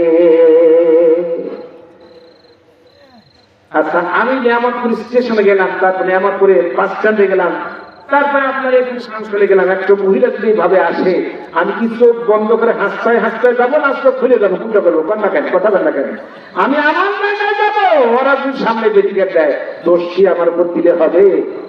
একজন ছেলে, আমি মাথা যদি ওয়াজ করতে গেছি, তখন বলছো হুজুর একটা বিচারে ছানি করে দিতেই হবে। আমি সর্বনাশ, কোরআন হাদিসের উপর কলম লাগানোর ক্ষমতা আমার নাই, যা বলছে তা হবে। কি বলো তো দেখি? বলে আমি ইন্টারে কলেজে লেখাপড়া করে নজিরপুর সরকারি ডিগ্রি করেছে, কিন্তু দয়া করে একটা কথা বলতে হবে, আপনি প্রধান বক্তা দয়া করে বলেন। আমি বললাম কি বাবা, কি বলতে হবে? বলে হুজুর যত খেদমত লাগে আপনার করবো, আপনার বাস স্ট্যান্ড পর্যন্ত আপনাকে পৌঁছে দেবো, আপনার ব্যাগ ট্যাগ যা দেওয়া লাগে, আপনার জুতা পরিষ্কার করে দেবো। আমি এত কেন, কি হয়েছে তাই বলো। বলছে হুজুর মহিলাদের দিকে কতক্ষণ পর্যন্ত আমি তাকাবো? বলে কেন, কোনো সমস্যা কিসের? বলে পরে যখন যাই তখন ফজর নামাজ পড়ি, আল্লাহকে বলি আল্লাহ আমি গুনাহ করবো না, পাপ যেন আমার থেকে না হয়। যখন যাই তখন পাপ হয়ে যায়। বলে কেমন পাপ হয়ে যায়? তুমি ইস্তেগফার করবা, তুমি আল্লাহর কাছে তাওয়াক্কুল করবা, এভাবে কলেজে ঢুকবা, তাহলে তুমি জিহাদের সওয়াব পাইবা। 2 নম্বর যখন এটা বললাম, সেলিম যখন বললো হুজুর প্রথম নম্বর আপনারাই বলেন, হুজুরেরা বলে প্রথম নম্বর নিজের, দ্বিতীয় দৃষ্টিটা হলো শয়তানের। আমি প্রথম নম্বরে যদি 35 মিনিট দেখি তাহলে কি গুনাহ হবে নাকি? তুমি তো গোটা প্রসেস নিয়েছো, ম্যাপ নিয়েছো, পয়লাটা কত সাইজ, কত ফিট, এর বডি কেমন, এর চেহারা কেমন, এর পেছনে কেমন, সামনে কেমন, হাতে কেমন, লম্বা কেমন, দেখতে কেমন, রং কেমন, সব 35 মিনিটে তোমার সব কিছু তোমার রিলের মধ্যে রেকর্ড হয়ে গেছে। এরপরে বলতেছো হুজুর আমি এবার দ্বিতীয় দৃষ্টির পরে বলছে আস্তাগফিরুল্লাহ। কাজ হলো না গেল? কি অবস্থা! এজন্য আমার মা বোনদেরকে বলবো, প্রথম নম্বর আপনাদের কাজ হবে যেটা, সেই কাজটা যদি আপনারা করেন তাহলে আল্লাহর জান্নাতে যাওয়া আপনাদের জন্য গুনাহ থেকে বাঁচতে পারবেন। সে কাজটা হলো কি? সে কাজ হলো 4টা কাজের ভিতরে ওই কাজটা জরুরিভাবে আপনাদের করতে হবে। 1 নম্বর নামাজ আদায় করতে হবে। জোরে বলুন কি আদায় করতে হবে? 1 নম্বর নামাজ আদায় করা লাগবে। বেনামাজি যদি মহিলা হয় আর স্বামী যদি ইমানদার হয় তাহলে আপনাদের কাজ হবে না। কথা বল না কেন? কি হবে না? আপনাদের ইবাদত কবুল হবে না। ওরা ফাউন্ডেশন, আপনার প্রোডাকশন যদি বাড়ি থেকে দেয় তাহলে আপনার ইমান দামি হবে, আর প্রোডাকশন যদি দুর্বল হয়ে যায় আপনি যতই আল্লাহ আল্লাহ করেন কাম হবে না। ঠিক না ভাই? তাহলে মহিলাদেরকে নামাজি হতে হবে, মহিলাদেরকে নামাজের ব্যাপারে উৎসাহিত করতে হবে। আপনারা কারা কারা রাজি আছেন যে মহিলাদেরকে আমরা উৎসাহিত করবো নামাজের ব্যাপারে? আমি বলি, প্রতিদিন বলি আমার স্ত্রীকে ফজরের নামাজের সময়, এরকম কে কে আছে একটু হাত উঠান, ভাই মাইন্ড করবেন না। আমি নামাজ পড়ি তখন আমার স্ত্রীকে বলি হাত উঠান, হাত উঠান। হায়রে ওয়াজ শুনে কি হবে আর করেই কি হবে? আল্লাহ তুমি হেদায়েত করো। সকলে বলি আল্লাহ আমিন। আমার কথা কি রাগ করছেন আপনারা? আল্লাহ রাসূলের হাদিস ভালো করে শুনবা। আবু সালাতের হাদিস শোনেন। আল্লাহ নবী নামাজ পড়তেছে, আয়েশাকে একটু ঠান্ডা ঠান্ডা ওযু করার পর হাতের আঙ্গুলের পানি থাকে কি থাকে না? আঙ্গুলের পানি দিয়া হাদিস 2 রকমের আছে। কেউ যদি নামাজের পরে ওযুর করে কেউ যদি হাতটা মুখমণ্ডল মসহ করে তাহলে মসহ করতে পারবে, অসুবিধা নাই। আর কেউ যদি বলে মসহ করবে না, যতগুলি আমার সীমা উজুহি মিন আসারের সুজুদ, সমস্ত শরীর থেকে পানি গুলো গড়ে গড়ে পড়বে আর ফোটায় ফোটায় মানে গুনাহগুলো মাফ হয়ে যাবে, এটাও জায়েজ আছে। এখন আয়েশাকে এইভাবে করে হালকা করে পানিটা ছিটিয়ে দিচ্ছেন আর আয়েশা এইভাবে উঠে যাচ্ছে। তার মানে হলো গোটা পানি দেয় নাই। এই ওয়াজ যদি বলে আজকে তাহলে ভুল যদি আপনারা ওয়াজ শুনেন তাহলে কাকে পথ না দিয়ে ঢালবেন। তারপর ওয়াজ করতে গিয়ে তিনি করে হুজুরে বলছে, শান্তল মসজিদের ইমাম সাহেব বলছে, তাহলে 12টা বাজাবে কি বাজাবে না? স্বামী স্ত্রী গন্ডগোল আমি লাগাতে পারবো না, এটা বলবো না। তবে হালকা পানি যখন ছিঁড়ে দিয়েছে তখন ঘুম থেকে উঠে গেছে। আল্লাহ রাসূল বলছেন না না এটা শুধু না না এটাই নয়। একজন সাহাবীকে বলছে, সাহাবী রে এটা শুধু তুমি সাধারণ ভেবো না, স্বামী স্ত্রীর মধ্যে এটা মজা নয়, এটা তামাশা নয়। যখন স্ত্রীকে এইভাবে করে কোন স্বামী পানি ছিটাইয়া দিবে, উঠে তাকে নামাজ পড়ার জন্য আস্তে করে তাকিয়ে দিবে।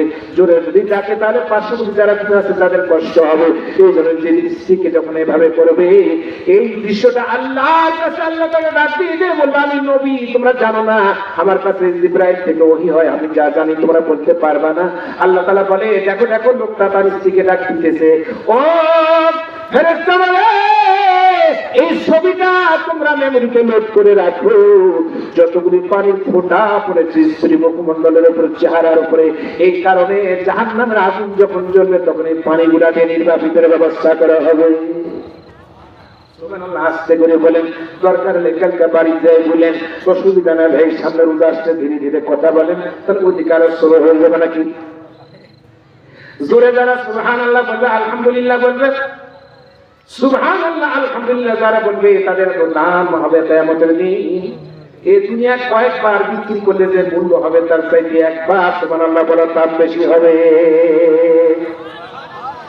একবার সুবহানাল্লাহ আলহামদুলিল্লাহ বলবে, একতলা জান্নাত তাদের জন্য বৃদ্ধি করে দেওয়া হবে। সুবহানাল্লাহ বলে। কয়তলা আপনার আছে জানা আছে নাকি? জানা নাই? তাহলে বাড়ানোর দরকারও আছে। ভাইরা আমার, এই জন্য মা বোনদেরকে আমি পর্দার মধ্যে থাকতে বলবো। যদি পর্দায় থাকো ঘরে শান্তি আসবে গো, যদি পর্দায় থাকো তোমায় ভালো দেখাবে গো, যদি বোরকা পরো গো তোমায় ভালো দেখাবে গো। নামাজ পড়ো রোজা রাখো, নামাজ পড়ো রোজা রাখো আর স্বামীর সেবা করো। নামাজ পড়ো রোজা রাখো আর স্বামীর সেবা করো। কবরে কবরে শান্তি আবার জান্নাত পাবে গো, যদি পর্দা পরো পর্দায় থাকো গো তোমায় ভালো দেখাবে গো, যদি তুমি ঘরে তুমি যদি বোরকা পরো গো তোমায় ভালো দেখাবে গো। তুমি তেমনই ভাবে চলো নারী, যেমন মা ফাতেমা চলেছে জীবন ভরি, তুমি তেমনই ভাবে চলো নারী, যেমন মা ফাতেমা চলেছে জীবন ভরি। কোরআন হাদিসের বিধান মতে জীবন তারে গড়, মা ফাতেমার সঙ্গে তুমি জান্নাত পাবে গো, যদি পর্দায় থাকো গো তোমায় ভালো দেখাবে গো, তুমি যদি বোরকা পরো গো তোমায় সুন্দর লাগবে গো।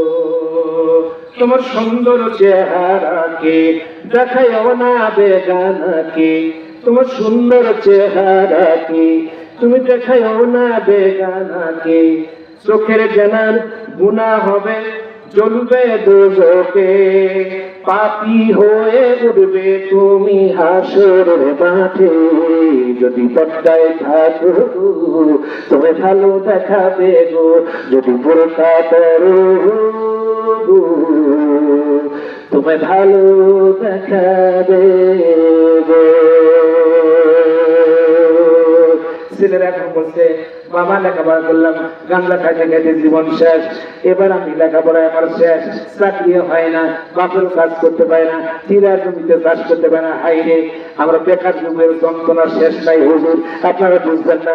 আমি বলে স্নাতক পাশ করেছো, গাঁজা খাও কেন, কিসের কারণ গাঁজা টানে? বলে মনের দুঃখ দূর করার জন্য গাঁজা টানে। হুজুর আপনি বুঝবেন না আমাদের দুঃখ, এত বেকারত্ব জীবনের কষ্ট করে। তখন বলছে বাপের কাছে বললাম ঠিক আছে গাঁজা আর টানবো না, মোটামুটি একটা টাকা দিয়ে দেন, বিদেশে চলে যাই।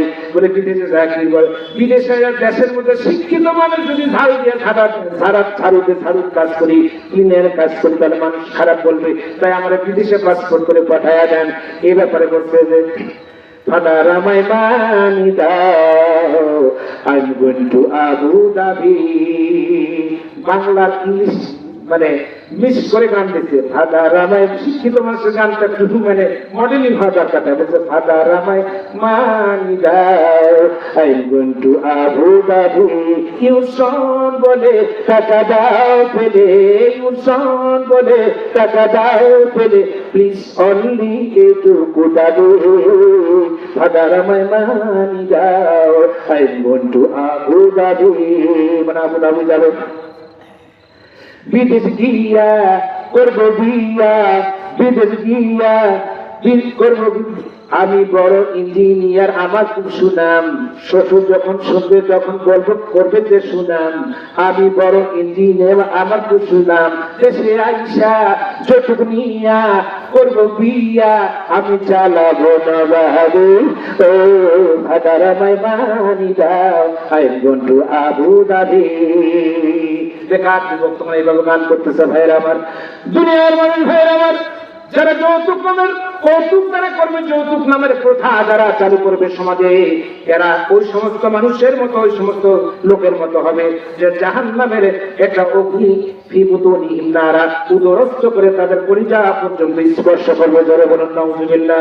ভাইরা আমার, ইমানদারের আমার সাবজেক্ট ছিল ইমানদারের পরীক্ষা হবে কি হবে না? জোরে বলুন হবে কি হবে না? ইমানদারের একটা কুৎসিত সাহাবী দেখতে খারাপ, ওই সাহাবীর কথা আমরা শুনতে চেয়েছি, আপনারা কি শুনবেন?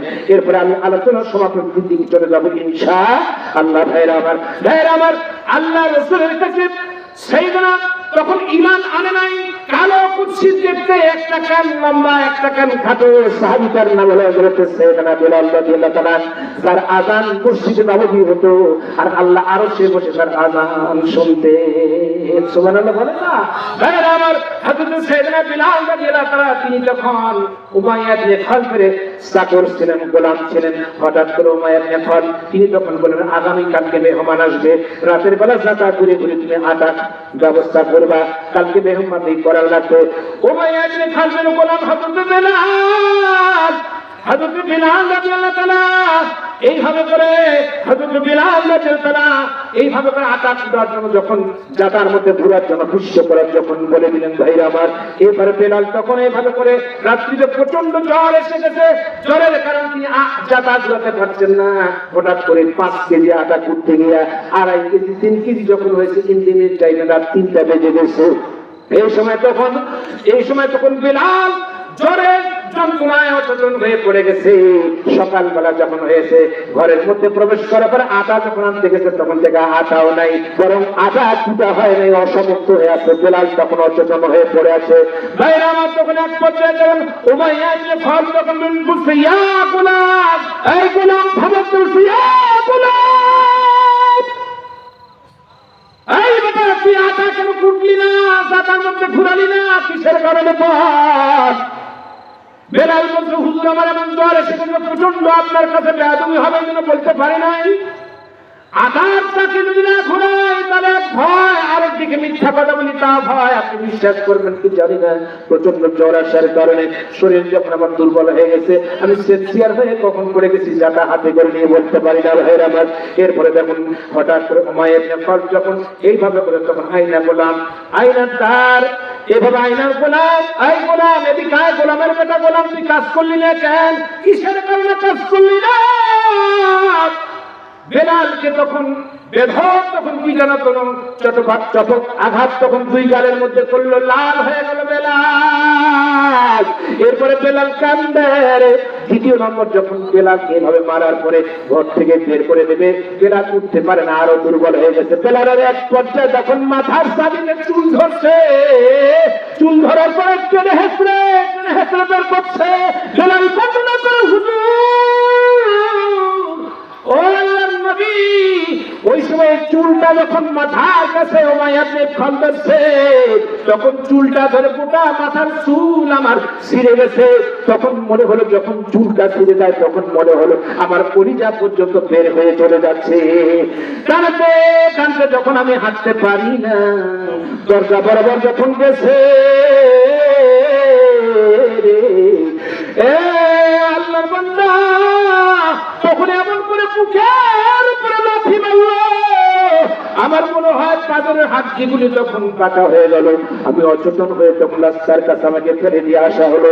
রাস্তার কাছে যখন আমি দরজা বন্ধ করে দিল আমার মালিক, কিছুদিন ধরে কেউ খাবার দেয় না, কোথাও যেতে পারি না, আমার বাসা চলে ইথিওপিয়া, কেমনে বলছে মুলকে সামের মধ্যে আমার বাসা, দুনিয়ার লোকজন আমি চিনি না ভালো করে, আমার বাজারে বিক্রি করছে। তারপরে মাইনে খালে আমার কয়েক ক্রয় করছে গোলামি করার জন্য, শেষ পর্যন্ত ভাইরা আমার। এরপরে তখন সবাই গায়ে বলো, বেলাল তোমার এই অবস্থা করলো কে রে বেলাল?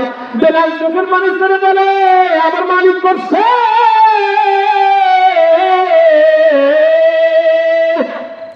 পাগল বানাইছে রে, মারছে রে, এত মারে মারছে, আমার জামা ছিঁড়ে দিয়েছে, এত মার মারছে, শরীরটা আমি ঘুরাইতে পারি না, একদিকে ঘুরে তখন কলিজাটা বের হয়ে যাবে এরকম প্রহার করেছে। এরপরে রাস্তার উপর ফেলছে, ও ভাই কে আপনি আমার জন্য কিছু করতে পারবেন কি? সবাই তখন শুনে আর চলে যায়, একটা লোক তার কাছে গিয়ে হয় না, আসে না। 3 দিন হয়ে গেছে। আল্লাহর নবী ওই রাস্তা দিয়ে তিনি যখন চলে গেছেন, তখন বললেন ঈমান আনে নাই। কি আনে নাই করে বলেন, কি আনে নাই? বেলাল তখন কিন্তু ঈমান আনে নাই, তখন মসজিদের মুয়াজ্জিন নিযুক্ত হয় নাই। এই সময়ের কথা বলতেছি ভাইরা আমার। এরপরে তখন আল্লাহ বেলালকে বলছে যে, ইয়া গোলাম আইনা দার, তোমার বাড়ি কোথায়? আল্লাহ বলছে, এই গোলাম তোমার বাড়ি কই? তোমার চিনি নাই, অবস্থা কেন, কিসের কেন তুমি কান্দো রে?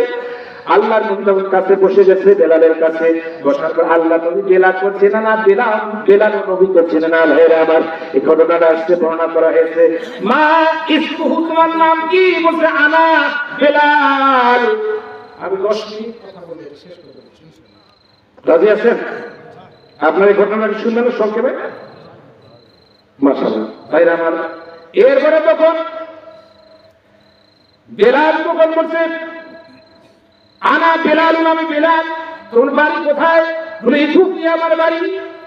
তারপরে আল্লাহ রাসূল বলছে এই অবস্থা কেন, তোমার কিসের কারণে এটা পোশাক কে ছিঁড়ে দিল? তখন বলছে হুজুর আমাকে যখন আকাশ চাকরি ধরাতে বলছে আমি বাড়ি অসুস্থ হয়ে পড়ে গেছি, আমার মালিক তখন এই অবস্থায় করেছে। কত লোক আসলো আমার রাস্তায়, দেখলে একটা লোক আমার ভালো ব্যবহার করলো না, জীবনে এক গ্লাস পানিও দিল না, কিছু খেতে দিল না, মুখ আমার তৃষ্ণায় পড়ে যাচ্ছে। আল্লাহ নবী শোনার পরে রাসূলের চোখ থেকে পানি গড়া শুরু হয়ে গেল। এরপরে আল্লাহ রাসূল কাঁদতে কাঁদতে বলবে বেলা, আল্লাহর কাছে বলছে গোলাম, ও গোলাম রে, তুমি আল্লাহর উপর ভরসা করো।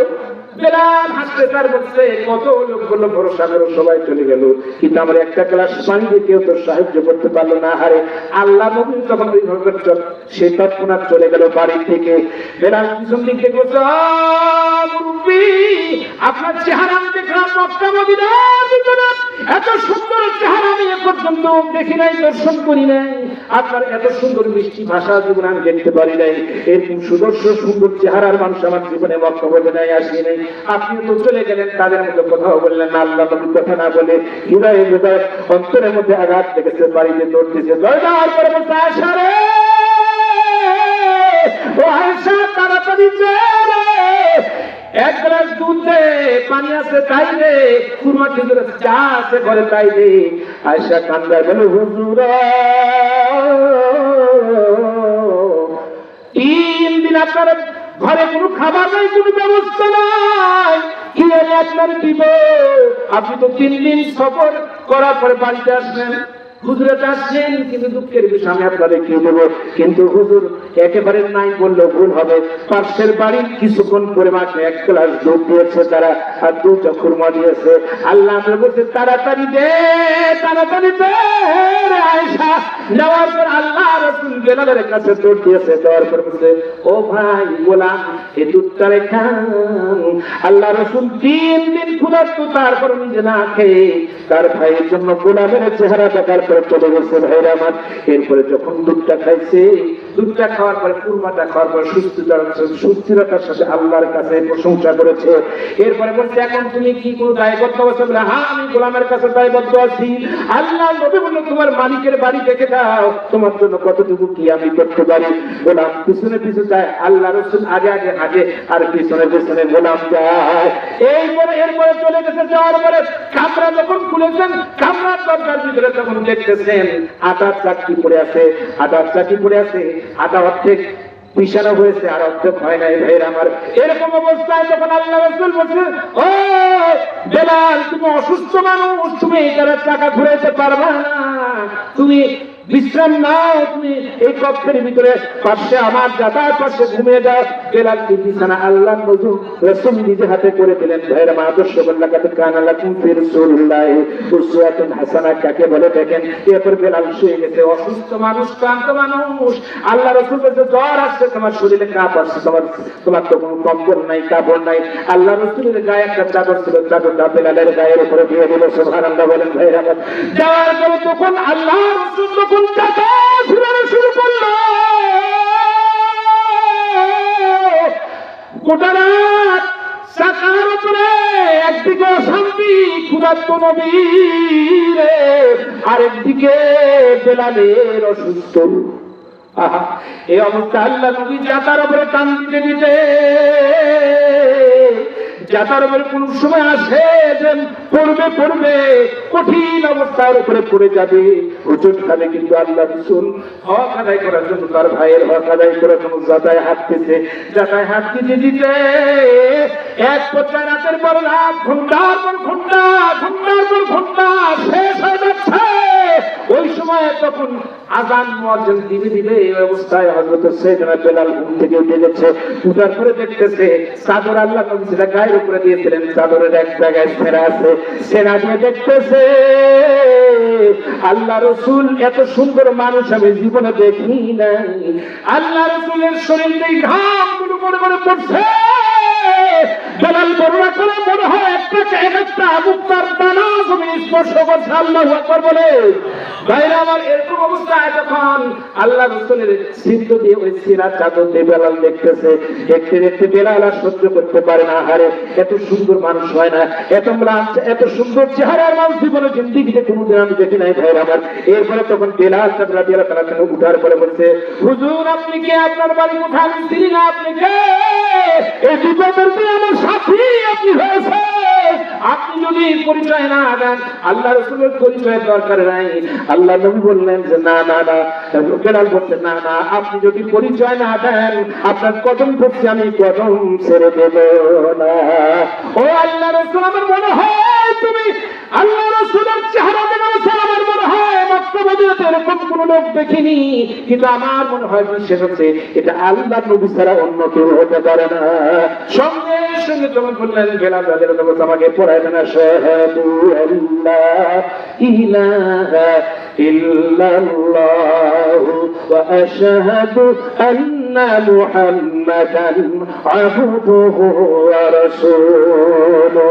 ঈমান আনার পরে কি কষ্ট বেশি হবে না কম হবে? এটা ঈমান আনার আগের অবস্থা। পরে যখন ঈমান আনলো, কলমা যখন পড়ছে, পরে দিন সব জায়গায় শহরত হয়ে গেছে। এবার উমাইয়া ইবনে খালদ তিনি যখন নিয়ে বলেন বেলাল তুমি বেশি মাতবরি করো মিয়া, আটা ভাঙতে পারো না, আরেকজন আবার নিয়ে আসছেন। আনার পরে তখন আল্লাহ নবীকে বেলাল বলছে, হুজুর আমি বারবার শুনলাম মক্কার আব্দুল্লাহ আল্লাহ নবী হিসাবে এসেছে। বারবার যখন আমার মালিকের কাছে জানতে চাইতাম, মালিক বারবার বলতে এটা একটা মিথ্যুক, এটা একটা গণক, এটা একটা জাদুকর, এটা একটা মিথ্যাবাদী, এটা কলহকারী, এর কথা তুমি শুনবা না, এর কাছেও যাবা না। কিন্তু আজকে আমার ভুল ভেঙে গেছে যে আল্লাহ রাসূলের চাইতে উত্তম আদর্শের কেউ দুনিয়াতে হতে পারে না। বেলালকে যখন কালেমা পড়েছে কথা শোনার পরে উমাইয়া ইবনে খালদ যখন চাদর বাকর দিয়ে ধরে নিয়ে গেছে, স্ত্রীগুলো তখন তীব্র থেকে তীব্র শুরু করে দিয়েছে, মার শুরু করে দিয়েছে। কিতাবের মধ্যে লেখে পাগলা ঘোড়া তখন ঘোড়া শাল থেকে বের করে বেলালের পায়ের সঙ্গে শরীরের সঙ্গে তখন ওই ঘোড়াকে বেঁধে দিয়েছে। ঘোড়াকে যখন খেপিয়ে দিয়েছে, ঘোড়াটা যখন চাবুক মেরেছে, বেলাল দৌড়ায়, বেলাল কিনে ঘোড়া দৌড়ায়। যতই দৌড়ায় ততই বেলালের মাথা পাথরের সঙ্গে আঘাত হয়ে রক্তরঞ্জিত হয়ে যায়। আল্লাহু আকবার বলে এরপরে যখন শরীর থেকে রক্ত করে ধরে পড়ে পড়ে পাথর লাল হয়ে যায়। কঠিন এই দৃশ্য দেখার পরে যখন ঘোড়া চলতে পারে না, ঘোড়ার পা থেকে তখন খুলে দেওয়া হয়। খুলে দেওয়ার পরে বেলালের পিঠের নিচে আগুন জ্বালায়া দেওয়া হয়। আগুনের উপরে তখন ভস্ম করে দেওয়ার জন্য ভাজা করার জন্য চারজন তখন দাঁড়িয়ে যায়। দুশ্মনেরা যখন দুজন হাত ধরে, দুজন পেছনে পা ধরে, এরপর আগুন জ্বালায়া দেয়। আগুন জ্বলতে জ্বলতে এক পর্যায়ে আগুনের রক্ত চর্বি দিয়ে আগুনটা নেমে যায়। বেলাল ইসলাম থেকে পরিবর্তন হয়, আলাদা হবে। ভাইরা আমার, এইভাবে করে তখন তিনি আহা কি অবস্থা পরিস্থিতি।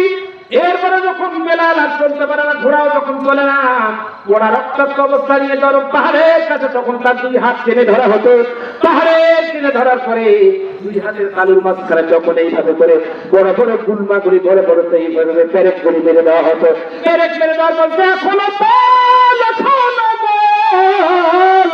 এরপরে যখন জবান থেকে আল্লাহ শব্দ বের করা, উচ্চারণ করা যখন পরিবর্তন করতে পারে না, তখন বেলালের জিহ্বা টেনে বের করে বুকের উপরে পা তুলে দেওয়া, উঠে দেওয়ার পরে পাথরের সঙ্গে জিহ্বাটা টেনে তখন পেরেক পাহাড়ে মেরে দেওয়া হতো।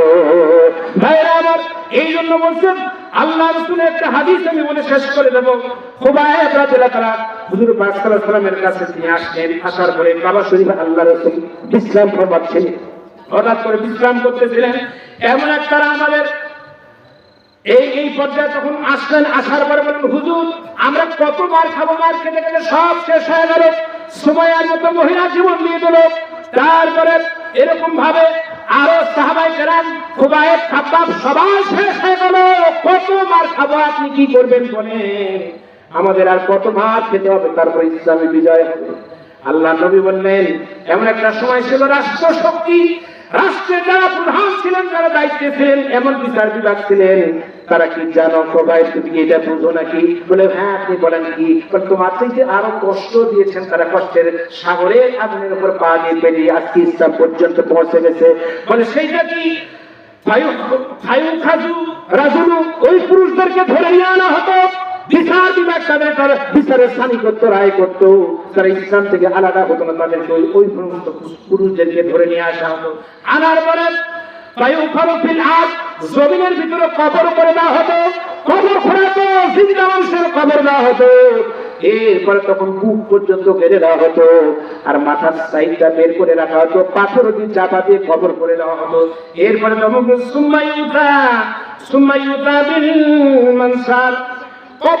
কবরে তাদের আনা হতো। আর তারপরে এরপরে